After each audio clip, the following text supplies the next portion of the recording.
So before I bring our provost and dean to the microphone, I just want to say a word about Peter Lloyd Jones. I want to congratulate Peter on winning first prize for the best title ever in the Innovation Speaker Series. I mean, from cancer vaccines to Spidersilk jeans.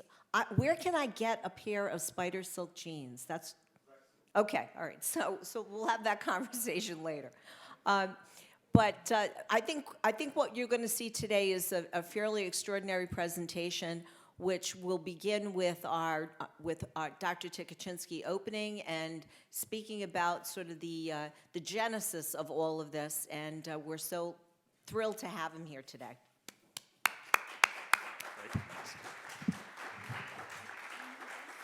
No. So I'm just really thrilled to be here and to have everybody here to hear Peter's presentation, as I am looking forward to it. A number of years ago, Peter was, this incredibly well-funded, productive science, biomedical research faculty member at Penn while I was chairing pathology and lab medicine there. Peter was walking across campus to go to the Starbucks on Walnut Street, and he saw a sign for a talk that was being given in the School of Architecture there by someone named Jenny Sabin. And he went in there, and in no small part out of that came this incredible collaborative endeavor which he named a lab studio together with Jenny Sabin. Jenny ended up, I left Penn, Jenny ended up leaving Penn to go up to Cornell, and our incredibly good fortune here at Jefferson was to get Peter to come over here to Jefferson. And here he created the entity which he called Med Studio, and you're going to get I think a great tour and deep insight into Med Studio in Peter's presentation. This was all part and led to really this larger concept that we have here at Jefferson, which is really, I think, a first of its kind in the country or world, which we now label Medicine Plus. Yes, we train students in medicine and health sciences, but what is it? But it's the plus. It's the cross-cutting knowledge domains and things that add to that. And Peter's Medicine Plus architecture and fabrics and design and all those pieces really exemplify what we're trying to do in all of this cross-cutting work. So you should know that Peter's background is pretty impressive. He got a PhD in cancer stem cell biology from Cambridge University in 1991. He did postdoctoral fellowships in architectural biology at University of California, Berkeley, and at the University of Toronto. He got to Penn in 2005. He was wedged in our department in pathology and lab medicine in this entity called the Institute of Medicine and Engineering, which was itself a very creative incubator. And then he came here in 2014. Doing a few little things, like, for instance, making us the only medical school member of the 31-member consortium of AFOA, which is around smart fabrics. It's a $318 million endeavor funded by the Department of Defense. Because of Peter, we became the only member of that consortium to be there. Now, Peter yells at me when I try to sort of say, things that are really nice about him. So I'm just going to say it in one line. Peter's really, and I've been at some really good places in my career, if I may say so myself. He's really one of the most creative minds I've ever come across, and such a great human being. So this is one of the highlights, when I look back at my life, will be having crossed paths with Peter Lloyd Jones. But don't listen to me. In the forthcoming book on Lab Studio, there are 2 early reviews, both of them from Harvard professors.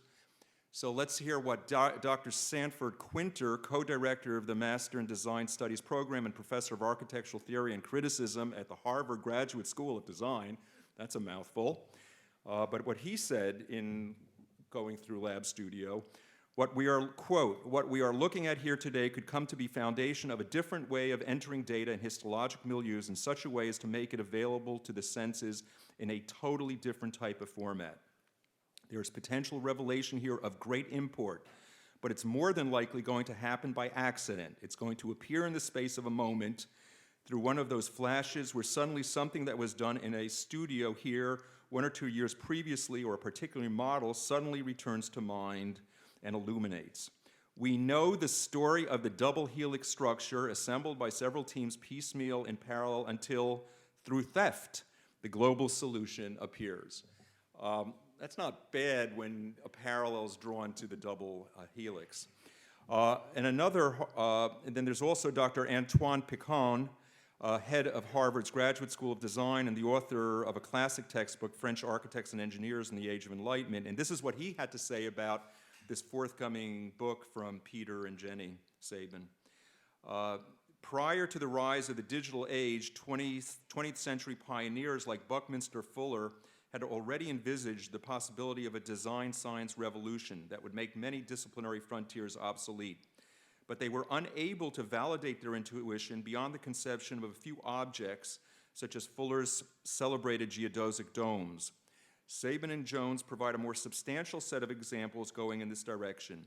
Permeated by material science, physics, chemistry, and mechanical engineering, and above all biology, design becomes a vector of change indifferent to existing professional domains. Ultimately, feeding extensively on contemporary biological and scientific research, their approach is inseparable from a profound evolution of our vision of life. And then reducing that to sort of layman's terms, which I need for myself to understand this stuff, this is not your father's design. The world is full of people. Peter has educated me. Everybody out there talks design this, design that, but then there's the truly creative stuff that's going on in that universe, and I think you'll agree when you hear Peter that he's really about that. So, Peter, thanks. So I'm just going to carry on. Do you know, it's Doctor's Day, so happy Doctor's Day. If that's not an oxymoron, and even if it wasn't, I don't imagine that it's going to be followed by Happy Patients Day. But we sincerely hope that an infusion of creative thinking and constructive doing will help remedy that in due time. And I'm just going to allow you to imagine these slides, and I'll improvise. I'll do my Marcel Marceau. So once again, I'm Peter Jones. I'm the Associate Dean of Design and Medicine and the Executive Director and Founder of Med Studio. And you can follow us and all our parallel efforts on Facebook at Med Studio at Jeff, or on Twitter at Med Studio Jeff. Two of my stellar Med Studio crew, they're actually Drexel co-op students that are now coming to work with us, Mike Kerner and Liza Fredette. They're traveling this week, but I'm really proud to tell you that they just won and were recently announced as winners of in an international student architecture competition, the Better City Challenge Award, sponsored by the Bacon family, as part of the Edmund Bacon Memorial Award. So their proposal aimed to resurrect the tunnel section of the future Philadelphia Rail Park, and this was accompanied in record time together with two other students from Philadelphia University's College of the Arts and Built Environment, with the co-mentorship of my new colleague, Associate Provost and Professor Susan Froston, with whom Jefferson is soon to merge, as you know, from Philly U. We put this team together. So the rest of my team are here. They're running around trying to find my presentation, and if you could just raise your hands. There's Laura at least, Alex is at the back. They will identify themselves so you can ask them questions at the end. So this year's Egg Bacon Prize, I'm on the committee, I'm really pleased and proud to do that, was given to Chicagoan artist, activist Theaster Gates. His work is prominently on display currently at the National Gallery. And both the Beacon and Better City Challenge Awards are curated by the Philadelphia Center of Architecture and Design, and that's brilliantly directed by Rebecca Johnson. What I'm introducing here is the idea that what we've done at Med Studio is really engage the community at the design level, and also mostly focusing on organizations with unmet needs. we're invited to be the first healthcare academy to participate in Design Philly. It's the oldest design festival in the country, and there are some 300,000 people moved through it. And we've been proud to do that for the last 3 years, both sponsors and participants. So now you're supposed to be seeing some beautiful modernist architecture, so imagine that. We've got some glass at least, and a little bit of mise going on-ish, apart from the color and the design. In 2014, with modernist architect Richard Neutra's son, Raymond, who I'd previously met in LA while visiting the VDL Neutra house, where he'd grown up and had even spent time with the Eames family. Raymond, who became then the state epidemiologist for California, was our keynote speaker for the first symposium on extreme collaborations in medicine and design that year. In 2015, we collaborated with IBC's Health Innovation Group, headed by Michelle Histand, and with the Kimmel Labs as an invited partner. I was going to show you a video later. I'm going to try and pull it up now, maybe not, if they're close at all. So we've continued within Design Philadelphia. Okay, thank you. So on that occasion, and since it was 1 year later, we focused more and more on MedStudio's core interests. So Donna said no mention of aging. Well, new aging is one of our interests, rather selfishly, as I get older as well. The others being healing spaces and humanizing technology. I was walking down the road recently, and this doesn't work either. It's fantastic. I was walking down the road recently, and a newspaper slapped against my leg, and I picked it up, and it said, how to use a remote control. I thought, we're screwed, because we can't even use a television remote control, and we're going to censor ourselves, and censor ourselves, and then censor that censoring as we move into this high-tech, big data, death by probably world. So one of the really key parts of our work is that we want to reinvoke the lost art of listening, and everything we've done from then on, including the Beacon last year, that was about listening. We were going to, and since we have a couple of extra minutes, and I just stretch it out so you don't miss all my slides, there's a great scene in Sex and the City when Sarah Jessica Parker's been dumped, and she goes off to Mexico, and comes out of her funk and gets drunk, and she's sitting there, and she goes, he's a bad man. I put a bird on my head for that man. And they went, the girls around went and said, oh, it's really nice. Is that what it was? It's lovely. That's what the Beacon felt like to us a little bit in post-analysis. And today we're going to unpack that and let you know more about what that was. It was a very complex piece with Jenny Sabin. So other venues that we're also involved in include public lectures and workshops on and off campus. Creative Mornings being one of them. It's TED for the rest of us. It's free, and it's all over the world simultaneously. And last year we talked about a subject of broken. So I encourage you to attend. They're all over the world, and to engage. It's a really fast way into the creative community in Philadelphia. You've got to live creatively to do this stuff. You can't just choose to be creative on a Monday and then Tuesday go. There's so much going on in Philly, even around here, that you just be it and just jump in and volunteer and do all of those things. And last year we brought the Design Philadelphia, thanks Trudy, Design Philadelphia Festival and the Rail Park via the Beacon for Health and Wellness Futures to the heart of our campus, and more on that. And this year we'll be hosting and creating a low-tech health design hub at Jefferson, and we're going to be hosting the opening party. We'll be taking a low-tech approach to listening, including a local artist whose identity will remain a mystery for now. Okay, so at this point, I should probably be getting in another Eames chair. Are we on? Oh my goodness me, there's Tom. I'm not going to go back over the other slides. At this point, I'd like to just pause and thank actually Herman Miller, the 112-year-old and consistently innovative design firm with whom we're collaborating via Brian Retro, who's over there. He's a Stanford grad. And Creative Solutions, Herman Miller, Representative Gerard Pham, and he's a William Mary grad. So it's a really smart company with really smart people at the helm. But all the while, like most healthcare systems, it aspires to be, Herman Miller is a profitable, perpetually innovative, successful, and sustainable model rooted in improving the human condition. And we're really honored to take part in that ongoing story. Perhaps a Herman Miller chair, not a professor chair, a chair, will be a prescription line item one day. So for the very few of you in the audience, I imagine, who may not know of Herman Miller, the company is undoubtedly the most prolific and influential producer of furniture in the modernist style. Among classics include the Aran chair, the Noguchi table, and the Eames lounge chair, which you see up here, the story of which, although it may be invisible to the uninformed, it's in fact legendary in design history. And so it's an innovation story worth telling, because we take inspiration from these narratives. So simply put, the underlying bentwood plywood system that defines this beautiful and iconic and universally loved artwork, it's appeared at MoMA and numerous other design collections, was in fact first developed by Charles Eames.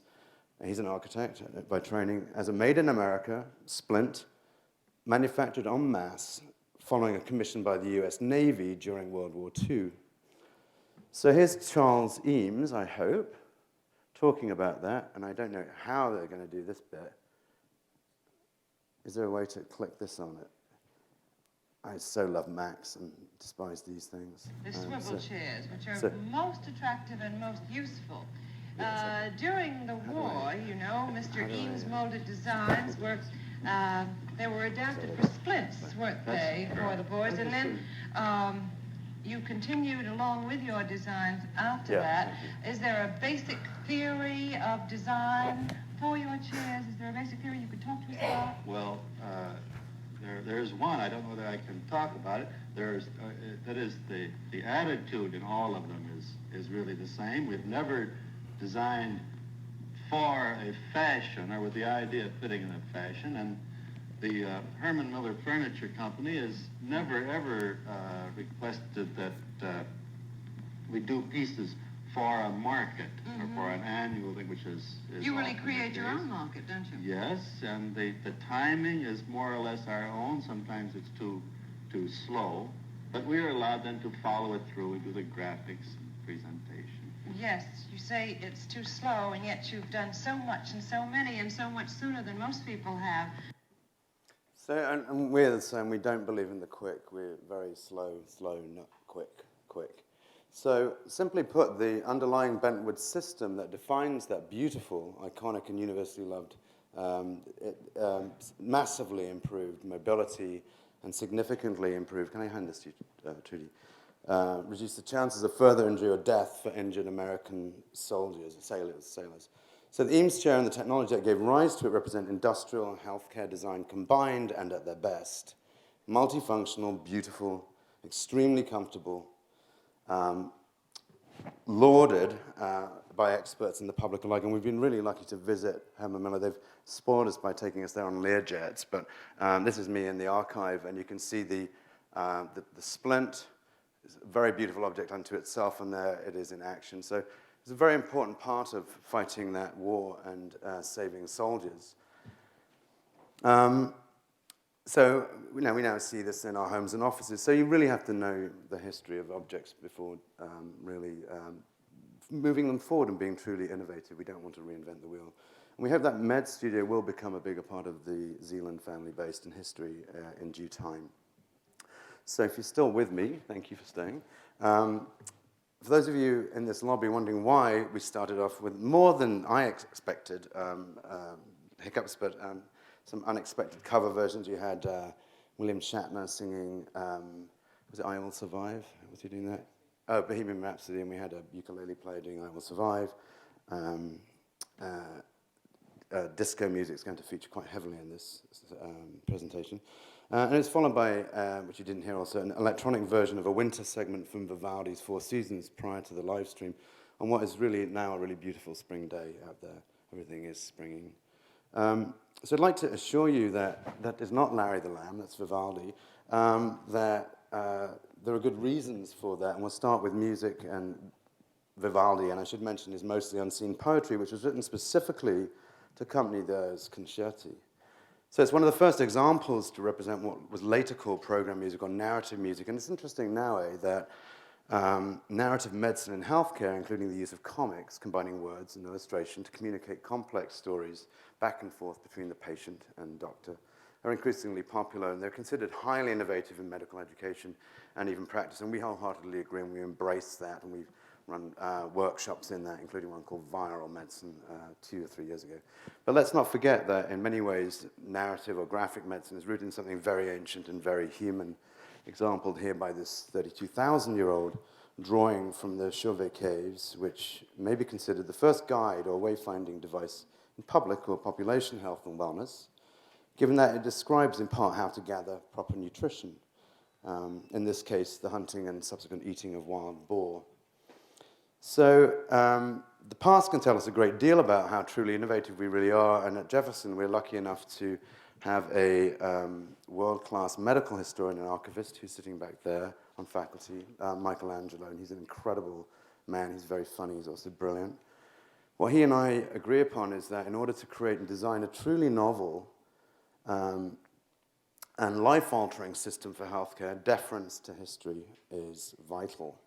And the same can be said when touting the virtues of tech or advances in medicine, including big data, something that's appeared on every What's Next innovation list for 2017. That always amazes me. Why do they always have the same things, these innovation companies with the same things on the top 10 list? Good reasons for that we know, anyway. Laziness mostly. Data is a mere commodity. So to explain what I mean, I just want to give you this quote from Mark Tukachinsky. It's from a 2014 interview. I should have sent you this ahead of time, Mark, so you can brace yourself. But it's absolutely spot on, as usual. Data is a mere commodity, and we've reached the point that within the next 5 years, for the cost of a latte, probably less now, you'll be able to sequence your own genome.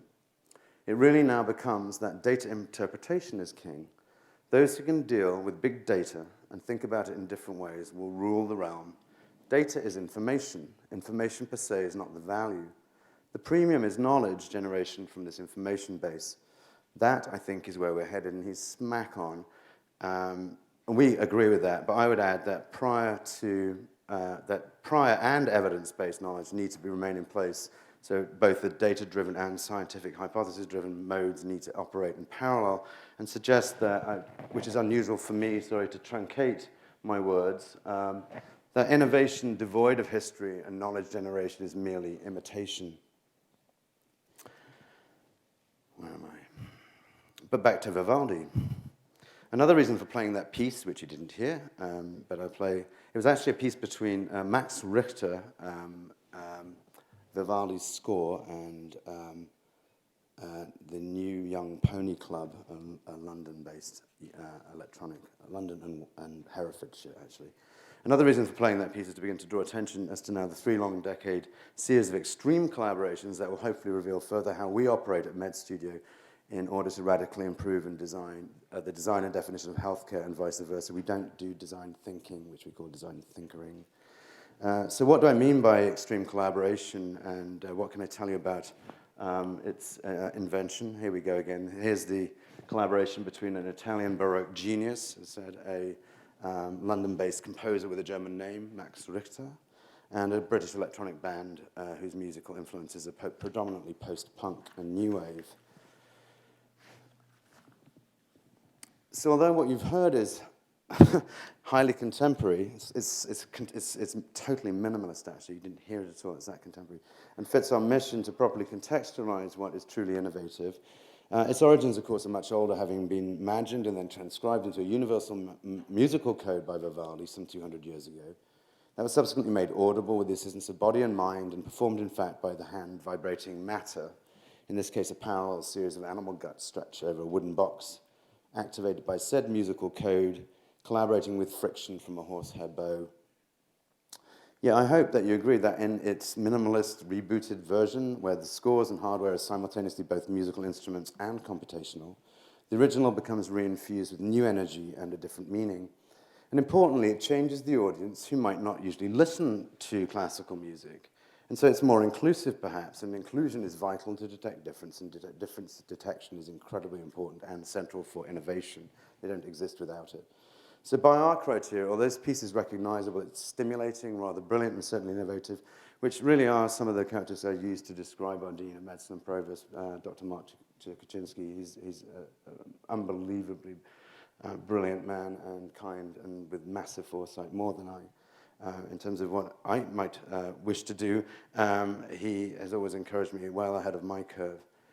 And thank you for that kind introduction, Mark, and your ongoing support of Med Studio. But back in 2011, when you first suggested that you wished to enlist my help in creating a design program from scratch at Jefferson to help boost creativity, compassion, and connectivity, things that were considered, it's not actually necessarily the case at Jefferson when we measure our students, they don't see that same quite national dip, but there is a decline in empathy throughout education as it becomes more technocratic and political. So we wanted to improve that connectivity between future doctors and their parents, patients and parents. I was slightly skeptical, not because I didn't believe in his vision, Mark's vision, or the power of design, but rather I was concerned that although the medical arts and humanities were strong and supported at Jeff, and that the pursuit had been shown to have profound and measurable effects on empathy and improving clinical skills in medical students. This one's a study from the PMA and UPenn to cap numerous other studies, in fact.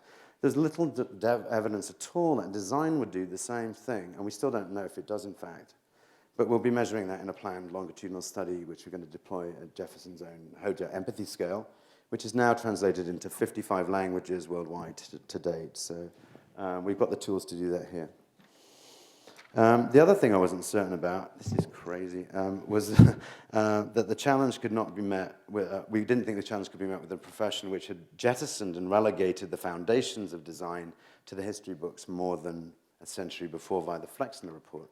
And I wasn't sure either whether a standalone at that time medical school could handle, accept, or supply the extreme collaborations that we'd always sought and had been key to our prior discoveries and success, all of which had colleges. All these organizations I belonged to had colleges of medicine and design or fine arts. So even if you weren't involved in them, you could wander through them. But we are lucky enough to be in this part of town and in this city, which is so rich in that anyway.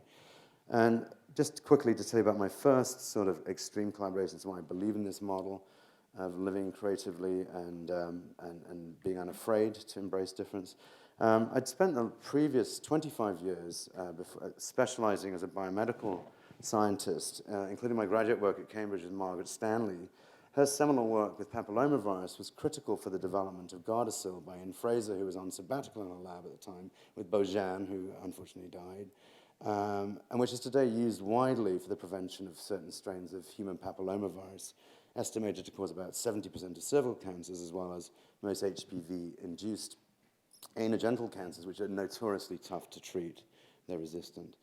So at that same time, and I'm now certain that this absolutely played a part into my work, I was focusing on identifying the nature of the tissue architecture that under and surrounds stem cells in the skin and within skin cancer. And I was living in a house in Cambridge with a mathematician turned best-selling author, Alexander Masters, whose claims to fame include being portrayed by Benedict Cumberbatch in the HBO film made from Alexander's book, Stuart A Life Backwards. You can still see that on HBO, I believe, with Stuart being played by Tom Hardy, and it was their first two roles, so we were very excited that these stars were living and being around our house.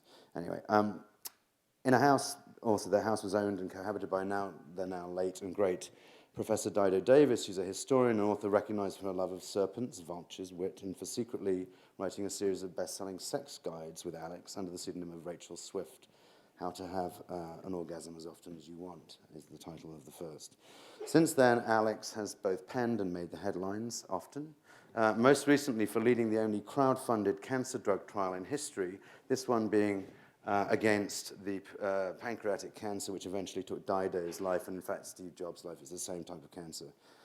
And given that only 4% of adults are ever enrolled in cancer clinical trials, which is something that I've learned all too well through my affiliation on the board of Innovation Board of Cancer Support Community, we really need to do better than enrolling 4% of patients. And obviously the moonshot by the Vice President Biden is part of that. And I encourage you to do the same in sort of looking up ways that we can get around that 4% and look up Eye Cancer, the organization that Alex helped to found and fund. So even before Mark approached me, I'd already learned that collaborations between disparate sorts of rather extreme nature could simultaneously be innovative and perhaps improve lives, because they don't necessarily go hand in hand, innovation and improvement. Just one more detour. I then moved to Berkeley to work with cancer biologist Iranian, sorry, I keep pushing the wrong place. Iranian American-born cancer biologist, Dr. Mina Bissell, who's really brilliant theories that flip the oncogene hypothesis on their head. She was more interested in the structures formed by, well, the language of form within cells. How do cells detect form, generate form, and then respond to that form? And it turns out that that form, that phenotype, is as important in cancer development as the genes that provide the initial altered environment themselves. So she's become very highly lauded, but at the time, and this is kind of it's an interesting thing to learn. If you're doing something and people don't like it, just keep going on if you believe in it. So he said, Mina Bissell will never forget the reception she got from a prominent scientist, this is a New York Times article, visiting Lawrence Berkeley lab, where she became the head. She gave him a paper she had just published on the genesis of cancer, and he took the paper and he held it over the wastebasket and said, what do you want me to do with it? And then he dropped it in. And even when I arrived there was still this skepticism, but that has been overridden massively, and Mina was always all right. But the rest of the world has now recognized her. So another collaboration, this one in resistance, no pun intended for the cancer biologists, is still going on. So resist, #resist.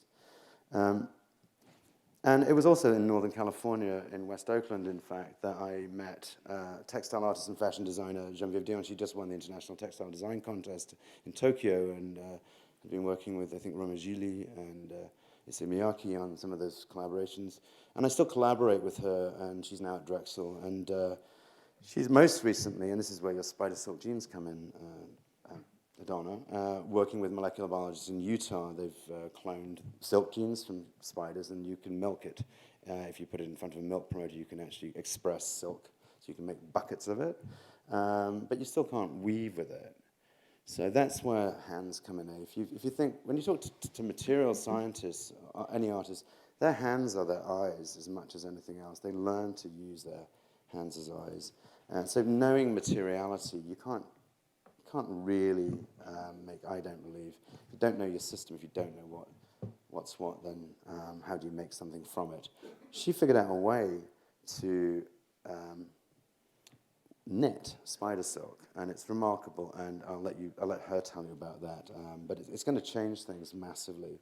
A spider silk web the size of this room could catch a jumbo jet. So it's important stuff for defense, for everyday things. So, as I said, I think her success, and she's also, I've been just so fortunate to meet these brilliant people on this meander, this variegated meander, for the most part, because she deeply understands materiality, and I think she agrees. And so it took genes and fashion, just to finish off, to put future spider silk genes into fashion, and beyond. And the space where Geneviève and I lived, and there's a little segment. This is some of her work. This one's at the V&A. No, this one's at the Young, and the other piece is at the V&A. So the hand is important. And just a scanning EM of some of those spider sculpt fabrics. So the space where we met and lived had been developed by sculptor Bruce Beasley on a street where the Black Panthers headquarters had been, and he's still there. Bruce's studio and sculptures are going to become part of the Oakland Museum's new $20 million campus. I think he's given $20 million. It's going to become a part of their new sculpture campus. But it's another extreme collaboration. So he was fascinated by the aesthetics and beauty, and we do believe that beauty does play a role in driving these things often. And the transparency based on his artwork, Bruce succeeded in creating the bathyspheres for Johnson Sea Link submersibles for Harbor Branch Oceanographic Institute. And it was those submersibles that were deployed to locate the crew compartment on the bottom of the ocean after the space shuttle Challenger disintegrated upon liftoff in 1986. So you don't know what your journey is going to be, and I don't think he would have imagined that, but he chased his love, and lo and behold. And these extreme examples, and we'll get to Med Studio in a minute, continually present themselves as long as we remain open and, importantly, respect professional boundaries. For at no time, even though it says so in the brochure, I don't know who did that, have we ever called ourselves anything other than who we are. I'm a scientist. not a designer. Trudy's an architect.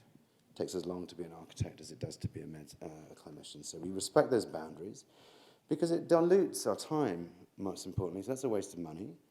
And it dilutes the fields being studied. And there's a big backlash now against that. So instead, we collaborate extremely well, but it's hard work to do so, especially now in a gig-touted economy where everybody can do everything, and we don't believe that. So I arrived back at Penn eventually, and at this lab, the Institute for Medicine and Engineering in Path, and thanks for the introduction, Mark. And one day I crossed the road with a cup of coffee in hand, and I wandered into the Graduate School of Design in the Department of Architecture, where I met the great structural engineer Cecil Baumann, so the CCTV building, Marseille and Tate Modern, those are all his engineered structures, his beautiful bridges one at Penn, there's one in Portugal where your perspective, the engineering is brilliant. He makes buildings fly. He's called, I think the New Yorkers called him the anti-gravity man. So I met Cecil, and then he introduced me to Jenny, and here's Jenny and I in the library at Cornell, and Trudy appearing wonderfully there. And Jenny's really changed my life massively, and I owe her and Cecil and many people in this room actually my existence. So Lab Studio we formed in 2006. The idea, which was really simple, and it was kind of countercultural at that time, but we paired one for one my fellows from medicine, the biomedical sciences, engineering, medicine, pathology, with architectural master students, one to one. And then we didn't do anything for a year. We just let them talk. There was no product. It's open-ended, and there were no expectations. I have a feeling that product design is going to dead end for a lot of sort of the creative endeavors, because when you tell somebody you're going to make something and it's going to do something, they admit that if you're not trained and if you don't collaborate with the right people, you've got that idea in your mind then what that's going to be. Anger. And I think that's why architecture, and actually Salma and Joni's right, art, is open-endedness. You don't have to put it can be a squiggle. It doesn't have to be a perfect object, because nobody's going to make a perfect object by using their opposable thumbs, pressing a button with a pulled down script. You have to write the scripts if you want to do that, and you have to understand the materials. So we formed this lab studio, and we created extreme collaborations between our students, residents, and fellows. And this is shown here on the first day. This is my work, I think, from before. Oh, did I miss the students? Oh, yeah, they are.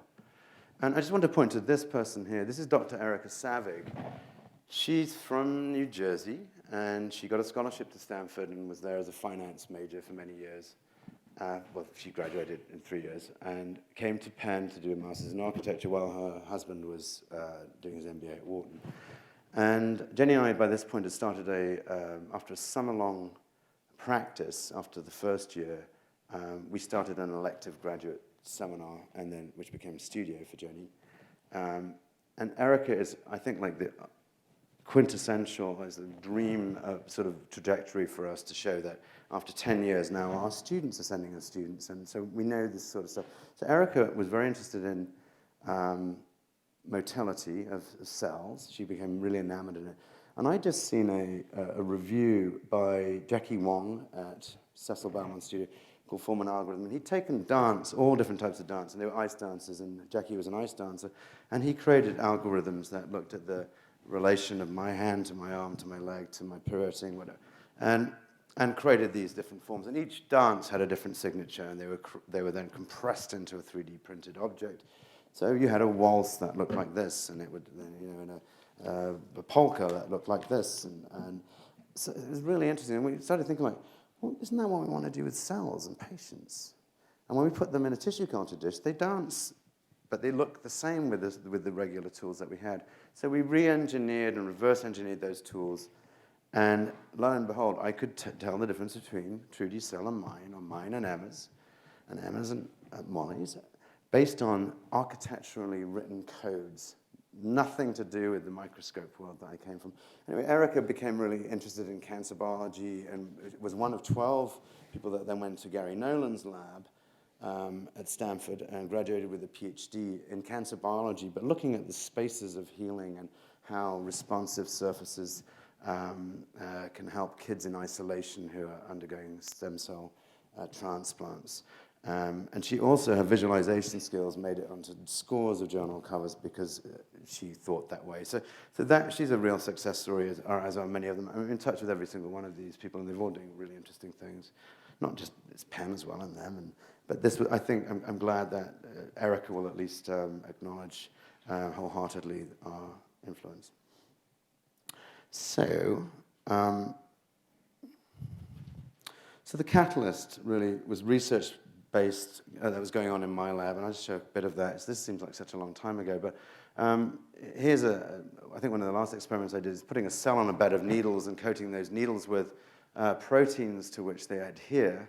And you can just see the sort of structure internally, this lassoing of these cytoskeletal elements traversing into the blue part, which is the nucleic acid, where traditional code is kept. But on the outside, there's a continuum. So in Mina's model, what happens out here is as important as what happens out here. So this is code as much as DNA is code.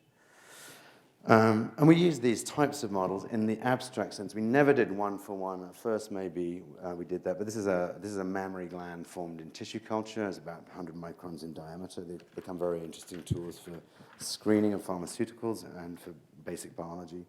And also at that time, I started a very long collaboration with a Nobel Prize-winning lab headed by Jerry Edelman, and in particular Fred Jones and his colleagues David Edelman and Catherine Crossan at the Scripps and the NSI. And that's a really remarkable place, both intellectually and aesthetically. It's a background for The Cell, that movie, and it's designed by the same designers as the Obama Library and the Barnes, Williams Chen. So Lab Studio, this is its structure. We took biological systems, we extracted rules, and at no time did we give them an endpoint. So it could be you were looking at breast cancer, discovering relationships in matrix and code, and that would lead to new methodologies in computational design. And blood vessel development led to thinking about dynamic systems and part-to-whole relationships in our architecture, and on it went. And if you think about biology, it's sort of maximum effect with minimum energy. It's a very sustainable model for the most part, so that becomes interesting. So we operated along those lines, and we created some interesting tools and prints and models, and there was 86 of these projects and hundreds of models within each, and the book will come out and launched alongside Jenny's next piece at MoMA this summer. These are process. These aren't like one-to-one biomimetic. This is a process in time. They're representations of four-dimensional, more than dimensional effects. Printing, we dumped the contents out of our 3D printers. We printed in clay. Anything you can powder, you can print. So you can do some extraordinary things with other things. You don't have to stick to the rules. You void your warranty. But if you want to really make an impression on the sort of contribute to the field and direct it rather than follow it, you have to do that sort of thing. Of course, like it's experimental. We're a university. So I took a sabbatical. Jenny moved, as Mark said. Mark moved, and I ended up working in the Darwin's Garden, our greenhouse back in Cambridge. And that's the time when I began to write this book with Jenny. And I thought about it, and I thought, Mark's right. I think we can do this. And I came back because they made me weed the chamomile lawn, which every day, which is nice at first. You think, oh, this is nice. I can lie down in the poppies, but after a week, it's really boring. So and you fall asleep all the time, so it's not very efficient. So we immediately dug in, and Mark and I produced a white paper. This was kind of the timeline. I can't believe I was so organized back then to do that sort of stuff. And we formed the basis of what is a college within the college in 2012 and 13.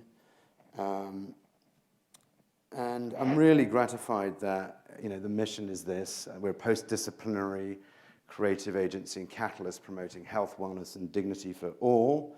via extreme collaborations, and we're reinformulating, forming, whatever, healthcare. And some 4 years later, it's really gratifying, to me at least, to not only see many of those ideas doing so well in the design track, but also to have our first Med Studio volunteer and eventual recruit, a really highly charismatic and clever medical doctor, Bonku, leading that effort and that product with the innovation and design tracks. So today, Med Studio's overarching aim is still to act as a think tank and creative agency for imagined and imminent medical futures via education and practice. We conduct project-based research with a diverse and nimble team of artists, musicians, architects, graphic designers, MBAs, and design engineers. And this is neither managerial top-down or bottom-up, it's a middle approach, listening to those experts. So I hope that you are starting to get the idea that seemingly odd pairings drive innovation via extreme collaboration in Med Studio, and that creative living and risk-taking is key, so as to avoid, as I say, what the New Yorker recently called the creativity creep, which can have an effect on innovation via a process called design dilution. So take rapid prototyping, for example.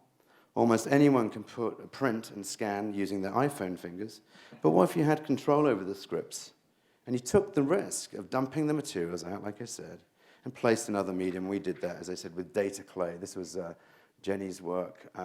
Jenny was a ceramicist. This is the work we started in Med Studio, and she took it to this extraordinary level. That's me on the left going to the Mayor's Master Ball a few weeks ago with a piece of pottery on my face.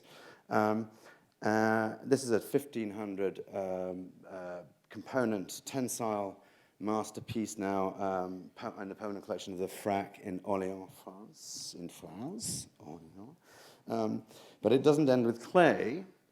As I recently learned at a conference, and I often find myself, we won awards for some of this, we got a Graham Award. I find myself in places where there isn't a single clinician, or that's why we end up being leaders in these things, because nobody else turns up. So, no, we're there for a reason, and we contribute widely. But here's some other materialities that you could consider. If you can powder it, you can print it. Bioplastics, okay. So these are grape skins. So in Italy, what do they do with grape skins? They make grappa. And in Northern California also, this couple are making ombre, in this case, goblets out of Cabernet Sauvignon skins. You can print salt. So the idea is on the salt marshes, can you create new habitats? You can print pulp that remarkably looks like wood. And these are the types of, there's Mark again trying on a glove with Geneviève. We did have some footage of that. But I think it really, those types of ideas are like absolutely subversive behaviors of not following those rules. They really do come from a design research and a research design background, and I think we need to be really pushing that hard, really hard, because there's a gap. When we lay out the two,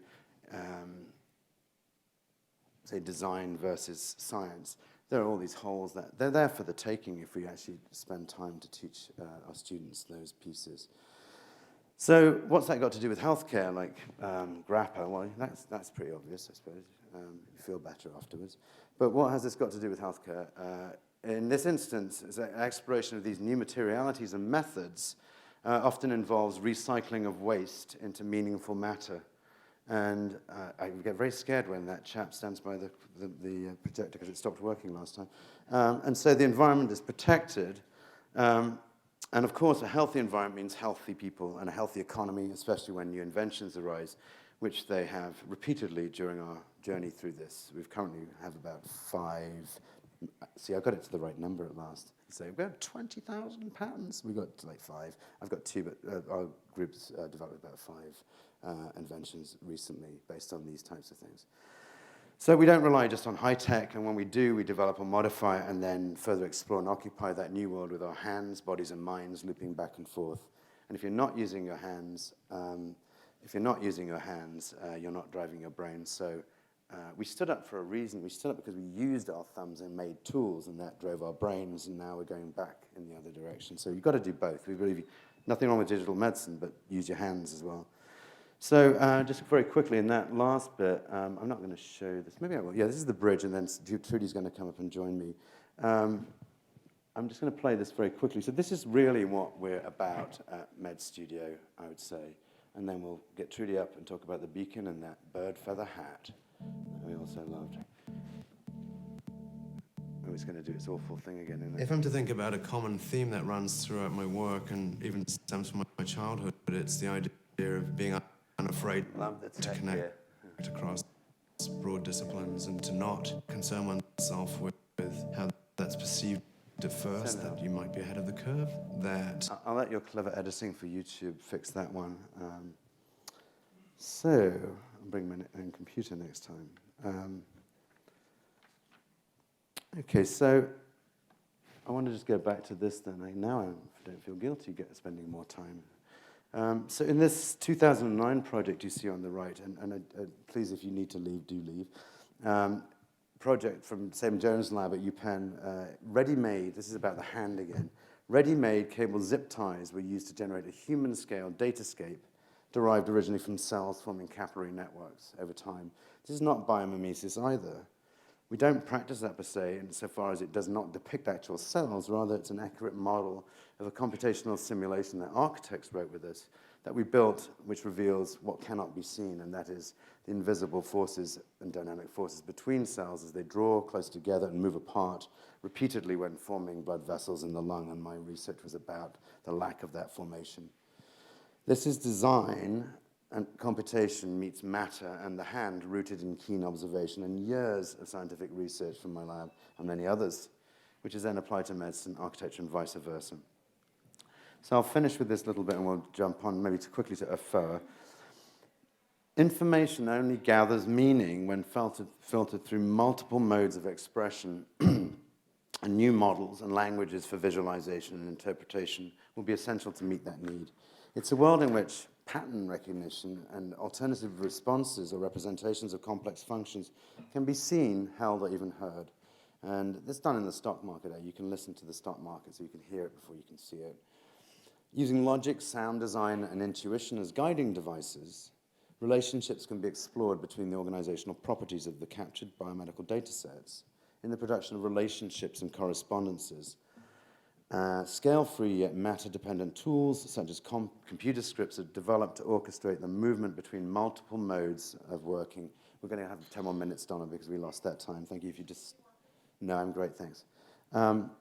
So part of the point of the clip, if you haven't seen, is just to signal at Med Studio. And I imagine you're a very imaginative crew, so you can imagine what I was doing. I went for a swim and went to France, came back, and that was all going on in that movie. No, it was about the Wissahickon, and it was about the rail park, and why those spaces are important to partake in and help develop, because they are also health.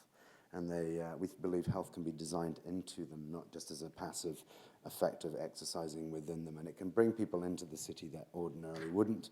Kids in neighborhoods that can't get down here for some reason. We think these can be virtual and real pathways to a brighter future and a healthier life. So just quickly, fashion is one thing that deeply interested in. My next book is going to be called Dress Code. It's about how fashion predicts and predates much of what's happening in medicine. And you would have seen earlier Kate Moss appearing as a hologram image in an Alexander McQueen show just after his muse Isabella Blow had died. And my question is really, are we really doing all we can with technology in medicine to promote that connect with patients? So if we've got 10 years ago, I think it was 2000, yeah, it was 10 years ago, Kate Moss appearing in that sense, and do watch it, it's a really beautiful piece of performance art. And there are holographic phones. Why are we kidding ourselves often that there are reasons it's cheaper, but we should be developing those things so the doctor enters your room in a different way. Save me, Obi-Wan Kenobi. Anyway, that kind of stuff. So most recently, I just want to finish with this piece, and then Trudy's going to come and join me. We joined a $318 million MIT private-public partnership and matching scheme that looks at advanced functional fabrics in America. And this is an Obama-generated, congressionally directed program. It is a made-in-America program, so Yes, and it's a DoD program. So I feel slightly guilty that I've moved away from NIH funding and now I'm in this, but we're making use of it. The DoD protects commerce as well as countries and people and barriers. So it's an important part. The really important piece here is that we're trying to create a fabric revolution to save the manufacturing industry as we think about the Internet of Things and the soft sensor world where our big data will be collected and processed. How do we even do that? How do we integrate with systems? Can we work with telemedicine in sort of using and collating those data? Who's going to look after those data? What about security? And Steve Klaska said something really interesting the other day in a Business Insider paper. He said, the weakest link is the smart wearable and the integration, and it's true, and that's what this is there in part to do. So we're really on board with digital health here at Jefferson and trying to make that connection happen, together with Philly Yu, Ron Kander, and Mark Sutherland in particular. And we've recruited doctors Stan Miller and Isadora Rigutsas, brilliant, both brilliant, one clinical, the other computational. So we are poised to become a leading national preclinical and clinical hub in the US for this DoD-funded network. And it's, this is the technology, in part, that's made us excited. If you're going to make, currently, this is the wearable, and this is the smart, and now you wear it, it's a smart wearable, and it's like, and it's a gadget, and we all throw those things away that we buy over and over again. The idea here is to make the fiber the computer, and to do so consistently over kilometers, so that when you knit them together, you are the computer. You now become the internet. And we're working with, we've had a first phase white paper, and Jefferson is now, and I tell you this, if you're putting in an NSF grant, and you mention a FOA, and you're collaborating with us, you get a distinct advantage on any federal grant, about a 5-point advantage, I believe, because you're helping to restore this manufacturing industry. And we're the members. That means all of you are members as well. There's a protocol, but come and talk to us about that network. It's really impressive. These are the people involved so far.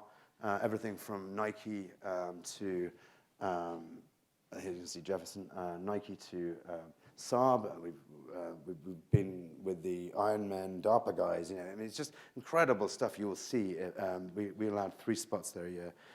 So please come and see us, Trudy, myself, and the rest of the team to talk about that. And we're going to be collaborating much more closely, obviously, as the merger happens with Philly Yu. So as we do that, we've got lots of paths that we could probably take, and I think lots of them are going to be interesting, and I think the students are going to drive many of them, but we hope that we've brought your attention today to the roads less traveled, and this additional message before I introduce you. And I'm actually not, I'm not going to go through this ridiculously long tirade of complexity, but maybe I will. It'll take 2 minutes. So this stuff is complex, and what time is it now? Is it getting on? Okay, great. So it's about time for my parents' 61st wedding anniversary party to start. And they met each other when they were about 14, 15 years old. Both worked from that very early age, and my father's an amateur artist, but brilliant and kind, as is my mother. And I really would be doing Mark in a disservice, sort of the multitasking brilliance of Mark and my other mentors a disservice. So I didn't attempt to, even try and tackle the issue of complexity and technology at the same time. Given that I'm in the midst of a public talk, I'm going to do both at once. So, oh yes, that's it. So you can start the thing and turn it down.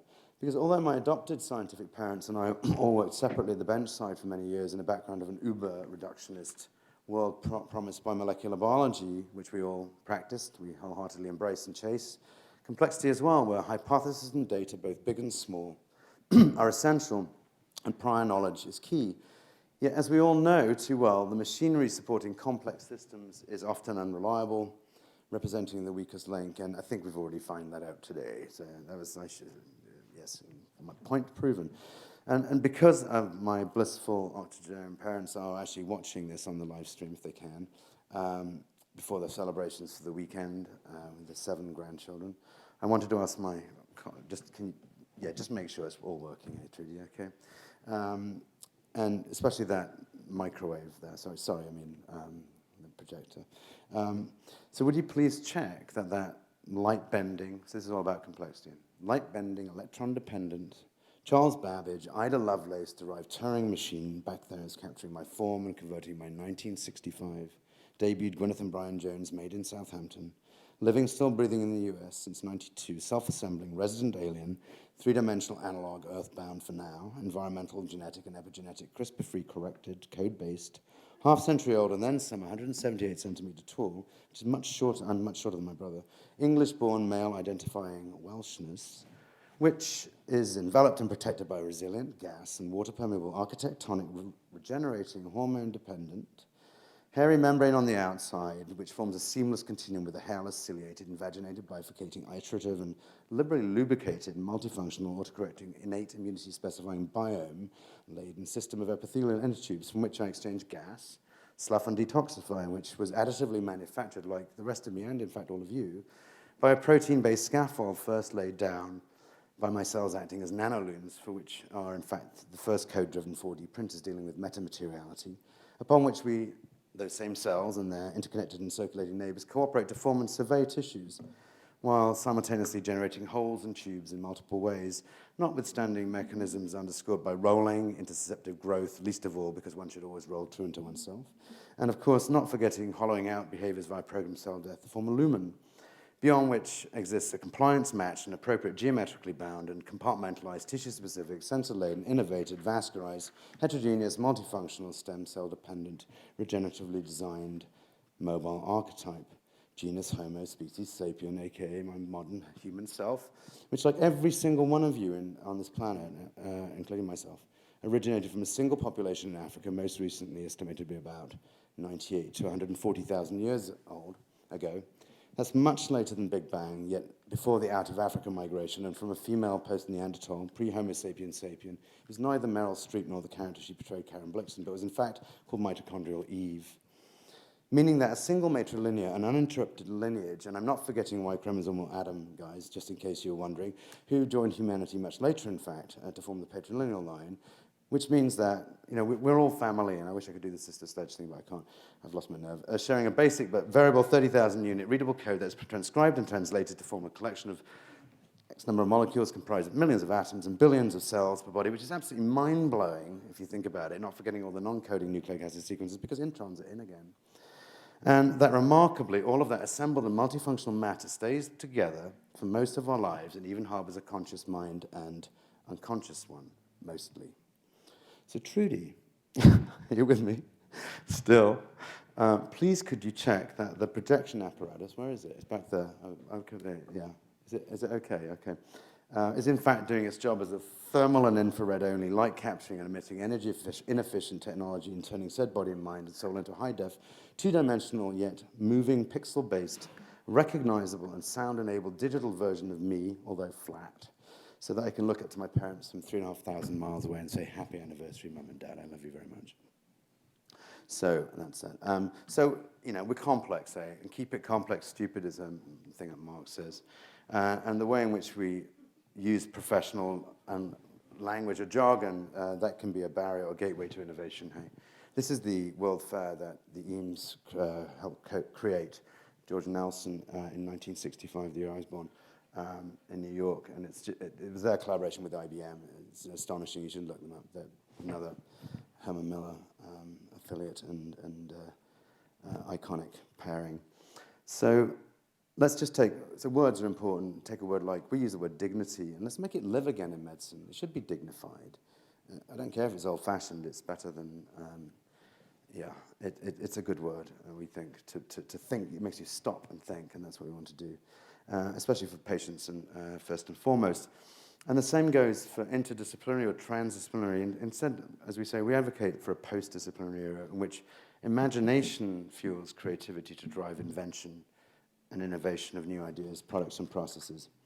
So, without further ado, I'm just going to quickly introduce, and she's going to say a few words, and then we'll unpack the beacon and then have you on your merry way. Trudy Watt, I met at a curated dinner in an abandoned and then restored church owned by Ennis Ney, has a design Feminist Falls. And those parties are wonderful. You don't know who you're going to sit next to. It could be the head of a museum. It could be somebody like me, depending on how lucky you are or not. So Trudy is the first. The beacon was absolutely dependent on her. She was a co-designer. She has a PhD from Princeton. An MArch in Princeton. Same thing as the same terminal degree in architecture.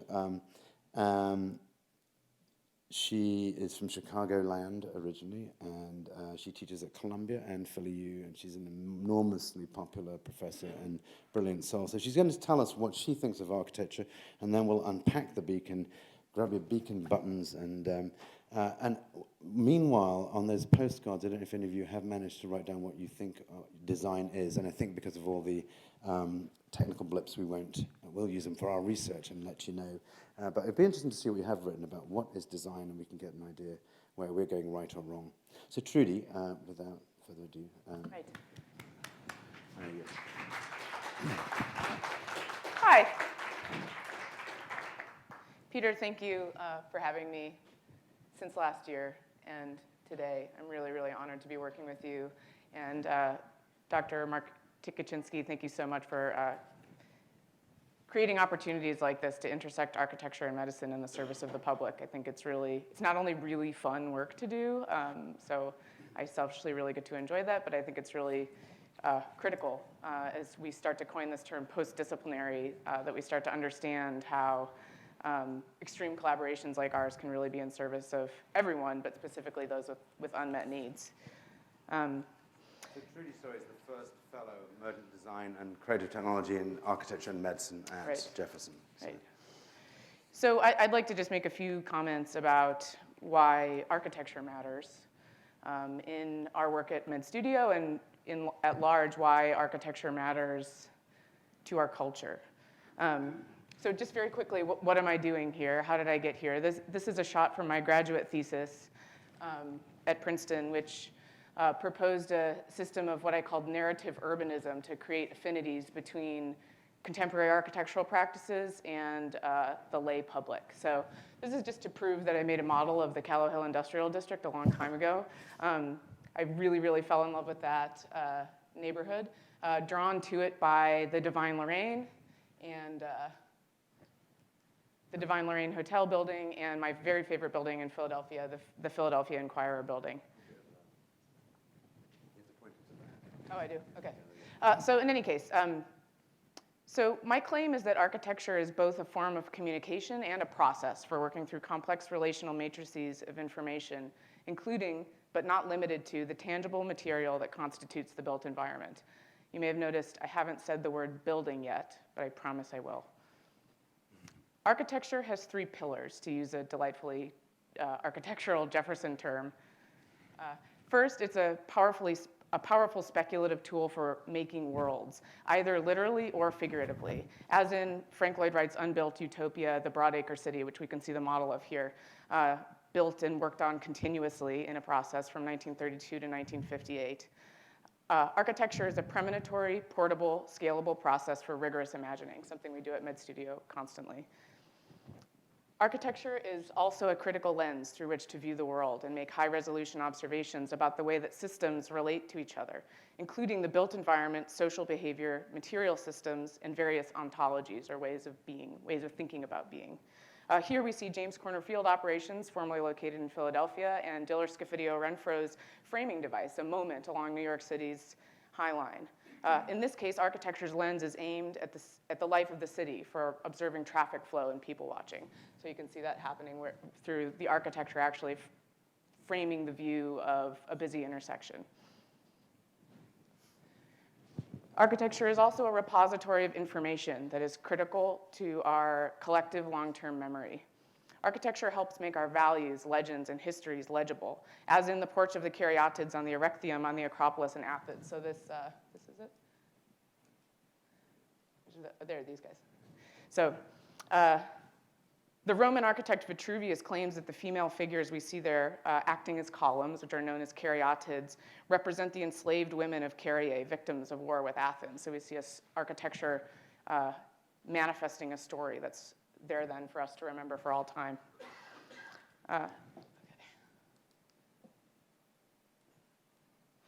In his 2016 keynote speech at the American Institute of Architects convention in Philly, Rem Koolhaas, one of the world's most influential architects, highlighted some of these same key values as he discussed the role of architecture in contemporary society. Rem calls for architects not to act, quote, as designers of buildings, but as organizers of knowledge and social innovators. In my practice and collaboration with Med Studio at Jeff, I call that investigative design practice. And I call, as a reference here, the Seattle Public Library, which the diagram on the right you can see is an organization. This is the way that architecture can begin to organize knowledge, to socially innovate. So it helped to derive both the form of the architecture, but also to come up with brand new programs. What belongs in a library? Is it just books anymore? It's not the case in the Seattle Public Library. Rem Koolhaas, for those who don't know, is the principal of OMA, a firm known for inventing a contemporary theory and practice blend that has spawned such superstar firms as Bjarke Ingels Big and Jeannie Gang's Studio Gang, the latter of which will receive this year's Lou Kahn Award here in Philadelphia, so that's an event not to miss. OMA also collaborated with Lily Jenks, who received last year's Grace Humanitarian Award here at Jefferson, in the design of a socially innovative Maggie's Center, the goals of which are, according to the firm's website, buildings that aim, quote, to provide a space where people feel at home and cared for, a space that is warm, receptive, and welcoming. Architecture has a unique capacity, what architectural theorist Jeffrey Kipnis would call a superpower, to observe, annotate, and represent a vast array of interrelated systems, and then to deploy those observations and representations either by translating them into an artifact of the built environment, a building, or by intersecting via dialogue with peers and colleagues across disciplines. This latter point illuminates the architect's capacity for cross, or what we're calling post-disciplinary practice, and it is key to understanding the value and urgency around extreme collaborations like Med Studio. Here we see a program diagram. Again, this is OMA's work. This is a program diagram for OMA's Yokohama Ferry Terminal. This is a diagram that describes changes in the use of spaces over 24 hours in a transport hub. It could easily, however, track the flow of an emergency room, synthesize a year of Med Studio's programming, depict data in a medical system, or intersecting systems in two universities merging. As Rem put it in his speech, quote, "We're working in a world where so many different cultures are operating at the same time, each with their own value system. If you want to be relevant, you need to be open to an enormous multiplicity of values, interpretations, and readings." It has always been the responsibility of the architect to act as communicative linchpin, both via conversation and drawings, in complex systems of societal becoming. I'm referring, of course, to building cathedrals. Gesundheit.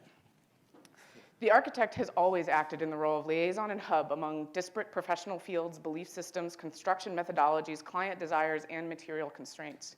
In the example of the cathedral, which I'm showing the plan of Notre Dame Cathedral here, in the example of the cathedral, the architect was responsible for drawing the building for the masons, communicating with the priest, directing the carpenters, consulting with the king, and probably an odd conversation or two with the butcher, the baker, and the candlestick maker, although I'm sure in those days an open town hall meeting was rare. One of my most beloved mentors, Bob Hillier, this is not him, this is Corbusier, calls the architect the knot in the bow tie, which is why this picture is critical. Now, the post-disciplinary conversation may or may not result in a building, such as a cathedral. And if that's the case, how do we recognize post-disciplinary work that falls, at least in part, under the umbrella of architecture? The beacon, which Peter and I will unpack presently, is one example. Another example from my own work,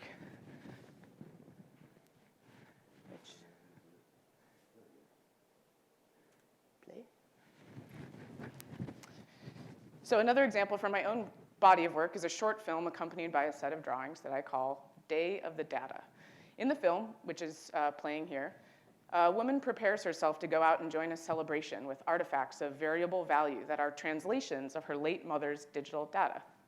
Her mother's Amazon.com gift cards are semi-disposable makeup templates and hair adornments, while the more precious data, the documentation of her 40th birthday, for instance, are translated into a more substantial gem-like structure to be treasured over time.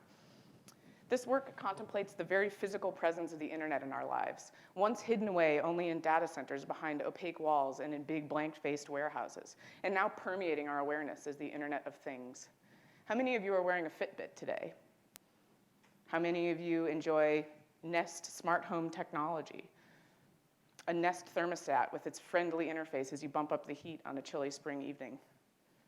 The Day of the Data film speculates on what the intersection of multiple systems could look like in a not too distant future.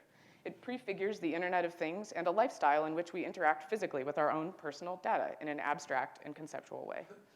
It vacillates between investigative process and product, between generative design and artifact production, and it does so in a promiscuous disciplinary context, rich in material, social, historical, and ontological inquiry. That's what MedStudio does too, so we're perfect for each other.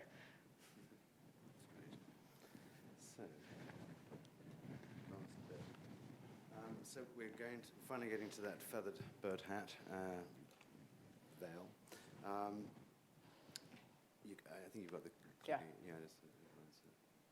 So what was this beacon thing? Why did it represent the rail park, and why was it sitting in the middle of Lubert Plaza? We've been supporting the rail park, as I said, in terms of what its design might be and how it might impact the city's health. If you can click one, for a while. This is phase 1, the viaduct section, which is now underway. And while that was happening, we wanted to try and bring that experience to a whole new audience that may not have even known of its existence. A lot of people don't know. It's up there. It's a beautiful park as it is. So do walk the bits you can, if you can, between construction. So, True, do you want to just talk about the geography, where it runs? Sure, yeah. So the future rail park in Philadelphia is actually an 8-mile stretch. It's broader and longer than New York City's High Line, and over the course of years, it's going to become an urban oasis that really stands as a here you can see us sort of walking along the rail park. So one of the reasons that we're interested in working with the rail park is because it's going to become a locus of and a huge instrument for public health within the city of Philadelphia, including those who are in neighborhoods like Strawberry Mansion that have no access to health and nature infrastructure like this. So this was the idea of the beacon in October, urban ecological oasis within the heart of the city as a conduit for public health and wellness, representing the rail park. Now, how do you bring a rail park without bringing rails and trains to the center of a campus? Right. We use something, a device, here's another view of it, which we've relied on heavily as designers and certainly as the basis for biology, sort of generative design aspect. Taking data, abstracting it, further abstracting it, and turning it into form or some other sort of output. So we did a workshop early on in the summer. This is the spot, the plaza space, as you know. Let's move forward one more. Sure.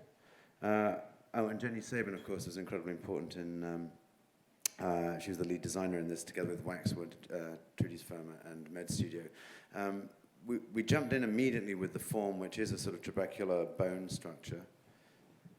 Right, and here we can see that structure being constructed. So it was a laser-cut steel lattice that, given the timeline of this process, so even though we're slow, process-oriented, we had 6 months to complete this project from concept to installation. So, that last slide showed Jenny with an early 3D print of the steel lattice, and here we can see that early on, we got, even as we were fully designing the system and beginning to fabricate other structures, which we're going to talk about in just a few minutes, we actually got a start on the steel structure really, really early on.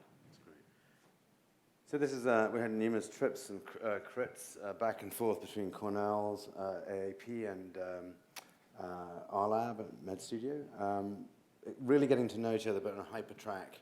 But since Jenny and I had worked together by this point for 10 years, the culture was already imbued quite widely within each geographic center. So this bit was pleasurable.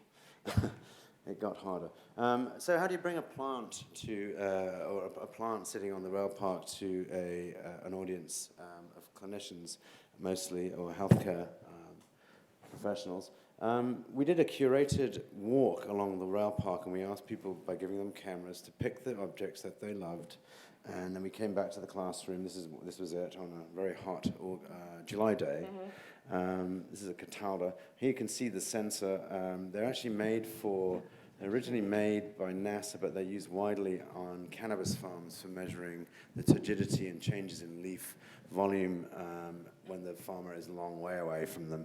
So you can record data from these, lots of different types of data, and we did that live. Yes, we had a live stream of plant data constantly flowing into a database from which we were able to derive information that was then translated into a database that fueled a cyclical design for the lighting program, which you saw on the beacon. It's about an 18-minute cycle that plants had. And the curation part was that the public chose the plant that we tagged, and we noted this sort of, at particular times of the day, this 18-minute repeated cycle of swelling and contracting of the leaves. That also became music for the beacons. And Justin Geller's here, our really fabulous sound designer, who designed a piece in response to this 18-minute plant turgidity thirstiness cycle. And not only delivered that and another piece that really, really clicked in with drone technology and the frequency of the hum of a drone, which we'll also bring into the talk, as it flew around. But Justin was here, Joe is also here, who was a part of the beacon installation, who did really incredible work to do generative sound design. So they were here every single day, and in response to the way that the skin of the beacon was changing, which was being woven by drones, the sound design was also changing by increments. So even though the beacon looked like a product, it was actually a constantly evolving system over the course of 10 days. Is that what it was? Yes. Yeah. No. It was a really nice bird, actually. It was really nice. Talking about birds, the other thing we did was these drones. And I think if you ask most people what do they think of drones, they associate it with bombs and death. But in fact, sort of semi-autonomous robots are going to be a part of our life, and we're seeing that already. And we wanted to think about how we could reframe or dronerize or humanize this technology. So we wanted drones to do something performance-like that was enjoyable. We also wanted them to be thought of maybe on our narrow 18th century streets in Philadelphia where ambulances don't get to and far too many people die of overdoses because they can't get the Narcan. Could you have a drone dropping the Narcan and the doctor on a bike alongside? So this is just this computational system is about it's like a Sinclair, isn't it? What is that? Is that a Clive Sinclair computer? That's supposed to be moving around and doing all sorts of fabulous things and taking on an experience, but it stopped at a very interesting point. What you're seeing in the center also is an homage to our department of emergency medicine is a system of data textiles. Thank you so much. A system of data textiles that look at, we collected medevac emergency data and wove it into the structure of these seamless knitted pieces. They're phosphorescent threads, gather energy in the daytime and emit light at night. And the drones, as with the colors of the lights that were portrayed on the plaza, all being physiologically relevant, a Brainard blue or a melatonin-inducing orange or an enraging red. All of those things were controlled by an app. So this was a complete system. So we posed questions to you all on a web app, which I learned about eventually, on this thing. It's still up and running, and it is a health population tool as far as we're concerned. And those responses then became the pattern that the drones wove every night as the drone in the end crawled out. And we learned a lot about drones, like you really can't fly them in a place where there's lots of radio signals because they go poof, which they did a lot. So sometimes they were piloted, other times they were autonomous. But what the drones were doing, if you go forward a couple, they were creating another code on the surface. So that code, you see, being woven is dependent upon who interacted with the app, what the question was, whether the radio signals were being destroyed by a helicopter flying over. So that became a code for that site. So very, very emblematic of my work as well in matrix biology too. Yeah, I'd only add, so we had about 500 users to the app every day, and we're collecting data live in the evening, and then the lighting system and the drone's flight pattern as it wove the skin around the steel structure. So the web that you can see outside of those cone silhouettes were actually in response and additive every single day in response to how people answered the health question that we posed on the app. And we chose these chairs, which you may have seen, and they were probably the star of the show. Trudy's going to demonstrate one right now. They're spun chairs by Thomas Heatherick, made by Herman Miller, and It Should turns definitely out try the it. reason we chose them is because, whoops, the reason we chose them is because they have an anti-ADD, effect. So kids who are studying, if they're sitting there like this, and they're wobbling their bottoms and the energy's going down there, it's been shown that they actually focus. So even the furniture was a health element within this. And and they are fun. And I'm the only one that falls out of them. So the lighting, the drones, the jig, the smart fibers, the textiles, the spun chairs, which students would come along and go, I'm beaconing as they spun around in them, and bring back the beacon, and we want to do that. So 10 days of programming, you've got some of those on your table, and a live stream, a very important live stream. We've created a VR product of it as well. Trudy and I are really interested in patina. If we're going to move into these altered environments, I don't want it to look the same. I don't want it to look like I don't know what, somewhere that's all new and shiny every day. I want it to be aging. So we've come up with this idea called Patinique, which is a computer code to age these environments as you move through them. So we've scanned the beacon, and this fall will be creating a virtual reality experience. We hope this will be able to, people travel away from Jefferson, they'll actually have an experience of being back on their campus.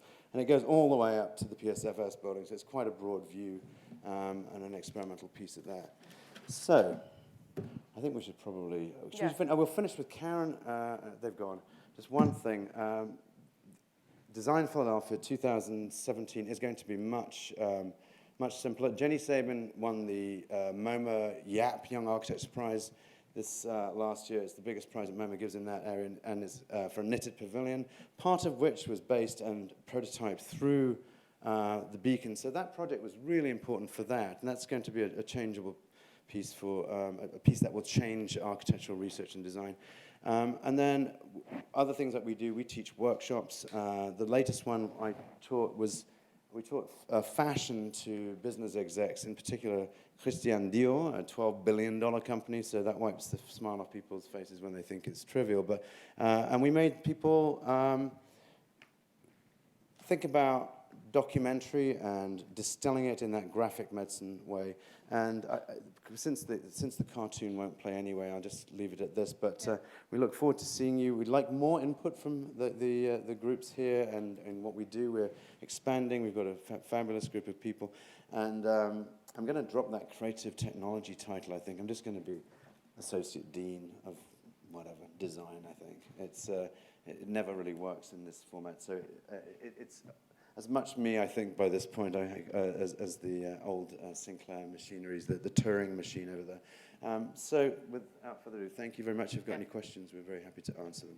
Thank you so much, both of you, for being here.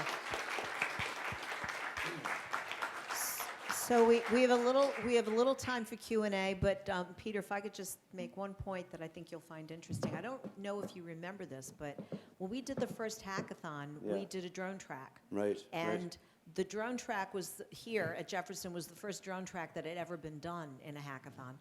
We're as per MIT, they tell us that. Right. And we were fortunate enough to get Dronecast, which is a local drone company, to give us the permission to essentially reverse engineer their drones. The people who won first place, white helmets. So it's in complete juxtaposition to drones that drop bombs. These are people that save people's lives in terrible places in the world. So I just wanted to toss that in. I wasn't even aware of that piece. I mean, I think the drone piece is also, the really important thing of the drone, and that came out of an entire studio for Jenny, was it was the jig. I mean, the drone is the light bulb, and the jig is the system, and that's the important piece. You can't, without the system, you can't. So that was a really clever piece of engineering to be able to move with these very fine threads and to manipulate them over a surface of a building. Again, is that how manufacturing or building is going to occur? So I'd love to hear about that. Just one other thing, I talked about dance in ice skating. The Excite Center just did a really interesting piece with drones and dance with Parsons Dance Company. So one of the things that is a problem, if you think about, like, here's me on my bike and there's my drone, my personal drone. How does, if I start doing this, how does that thing know where I'm going if I want to go, like, I want to go over there instead? They developed this system. It was amazing and very simple. It was a GPS system that created a matrix of laser light, and the drone could just coordinate with it. So you could dance across the stage. And they were doing free-form dance with drones. So that to us is, I mean, it's so rich out there. There's so much to do, and it's a really great time to be doing it. In Philadelphia, I think with the innovation column and with what Med Studio is doing, and Mark and Steve, I mean, it's an astonishing place. I left a tenure position at Penn to come here, and for a reason. And it's the right place and the right time to be doing this with this sort of leadership as well. Couldn't agree more. So Yeah. anyone have a question that they'd like to put to? I know Rose had a question, but she was going to hold off in case anybody else wanted to jump in first. All right, you're up, Rose. Thanks, Peter. Trudy's going to answer all the rest of the questions. Okay, well, thanks, Peter and Trudy. I love how you got this theme going of how the electrocellular matrix in biochemistry is like a structural and biochemical foundation that can then be represented and translated into art and other things. And I think of that as what you guys do on this campus. Like, we can make it a structure that we take to MoMA, but we can make it Philadelphia. And I think you're helping to do that, that same sort of structural and biochemical matrix across the city in different ways. So when I listen to you speak, I always think about that. I guess that what I tell people is that I really think that this new grant from the Functional Fabric group that we have, and it is so exciting, as Dr. Chikachinsky said, that we're the one med College of Medicine that's part of that group. I've heard people talk about what comes out of that in terms of like long fibers that have, even you mentioned it, like kilometer-long fibers that have computing power. Yeah. But I wonder if you could just speak a little bit to like where you're dreaming or hearing other people dreaming about, either one of you, where that is going to come into like inpatient or outpatient patient care. Like what might we see coming in 5 years or something that comes out of this AFOA grant within the medical world? It's a really good question. I mean, it's not just computational pieces you can put inside. You can put genes, you can put drugs, so you can put smell, you can put things that you can sense. We all love George Brainard's work here with this brilliant neurobiologist here who discovered seasonally affected disorder and the pathways around it. And if you look up in the sky, the brightest object, the third brightest object is the space station, and those lights are Jefferson lights in part that Bud has put on there. With them, he's highly lauded, massively modest, and a lovely man.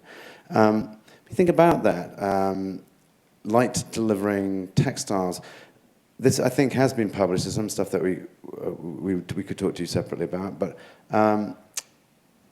North Face is interested in just changing the typology or topography of say a polyester fiber. So currently they're mostly round. So when the light hits a tent, say if you're in a white tent in the Antarctic, the light bounces right back off. But if you just make the fiber that shape, it now hits and it can be pushed down into the ground to drive a pump or to heat the tent in the day or cool it at night, whatever it is. So there are those sorts of things. I think light is really fascinating. What you didn't see, I wonder if you can play that without the sound. Jenny Sabin's Knitted Light Pavilion is very much about that. How can we push that to the extreme? We're also working with a group in Parsons and MIT on fashion and aerospace, really interested in deprivation and sensory deprivation, whether it's in the Iron Man suit that's going to be released by DARPA very soon. But if you're completely sealed inside a suit on the battlefield, you're going to get depressed pretty fast, even if you have a virtual reality thing. But, we know from Bud's work, for example, that light receptors, they're not in your eye, they're in your skin. So can we deliver light to the skin to do this as well? The other piece is just fashion. This is Lumen that's going to be at, is it actually working? That's great. It's got a nice soundtrack as well.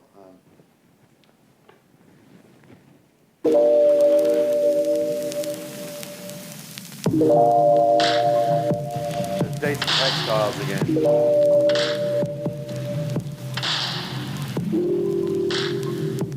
This is the first computer, the Babbage, Jacquard Loop.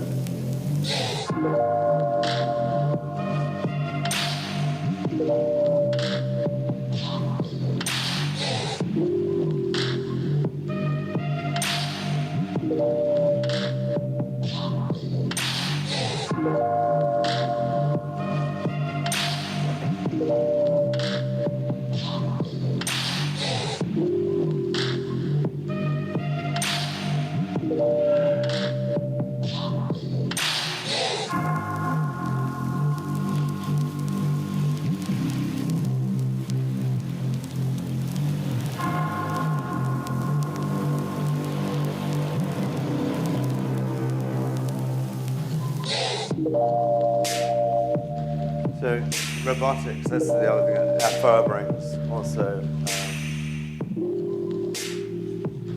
these are going to be the stools. And at night they'll glow with DNA that you write on with a pen. You can graffiti away.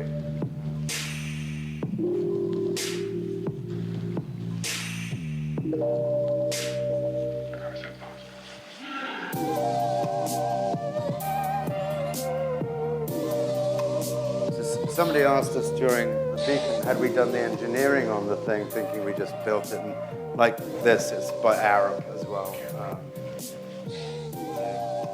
There's a lot of crossover between these types of practice, whether it's using the fabrics to build a stent, or whether it's thinking about sustainable architecture that will gather light and create energy for that inhabitant.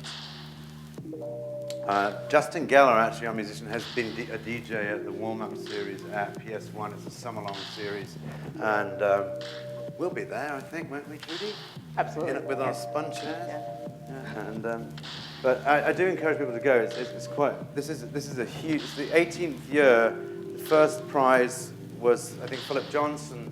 And this was the first time they voted, I think, just right out for the one person unequivocally. And we hope to be taking students there as well, so they can learn about this process. They can learn about, maybe we can do a light lamp there with Bud. I can't promise that on Jenny's behalf, but we've talked about that sort of experience to use this also educationally. Oh, that was fantastic. It reminded me of being in a cave with the stalactites. Is that what they're called?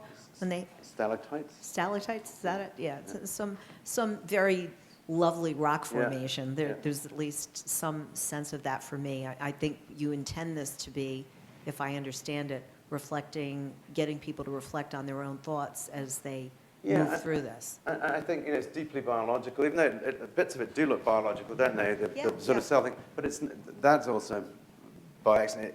The idea, and whether one ever receives that, is that by imbuing it with deep rules that are embedded in nature, it might speak to you. But this is a recreational space that will feature technology that we live in a soft world. We're a gel and cell with some hard stuff. And again, this sort of soft sensor, very female, actually, forms for this particular piece, like these chairs, which is returning to architecture now as well, sort of the empowered female form. I think it's really exciting to see work like Jenny Sabin Studios' Lumen coming together, out of the extreme collaboration that Peter and Jenny have had over the past 10 years. Shimaseki knitting technology, it's really interesting to see an experimental thing highlighted at such a prestigious institution, and this emerging architects, the Young Architects Prize is sort of like the biggest deal won in the United States. And even though I made the joke about the 4D metamateriality of cells as nanolooms, actually knitting and braiding probably are the first coded 3D printing. And just even medically, we know, for example, and Mark Sutherland at Philly is brilliant in this area as well, that kids who have autism, they don't like seams, and they also like to be hugged. So you can actually change the tension in these 3D knitting pieces in a very prescriptive way. How much does that child like to be hugged or not seamed? And so the economies of scale are all gone, with 3D printing and these sorts of things. It doesn't matter if you make 1 or 100, it's always going to cost the same. So we think that this prescriptive manufacturing, which could be getting your leg scanned and printed into say a heat-tunable cast, akin to the EAMS, in the emergency room, from that to, what was the end of that sentence? I don't know more. Too many words. Yeah. Too many, as Mozart said. So I think there are these moments that this will come back to medicine as well, but you have to occupy it. You have to live in art to understand it. Same in design. So I encourage everybody to come to this and see the archives as well. The archives were the thing that really, in the end, brought me to this university, and what Michael does there, and what goes on there, and what's housed there and hidden there. You really should go and see it. It's astonishing, and he's hilarious. and brilliant. Yeah, I've had the So- pleasure of working with Yes. Michael. He's terrific. Well, please, can we give our Peter and his team a round of applause and thank them for a wonderful Thank you very presentation? much. Thank you. And feel free to stay for cookies and chit chat. We have cookies and we've got chit chat, so you're welcome to hang out.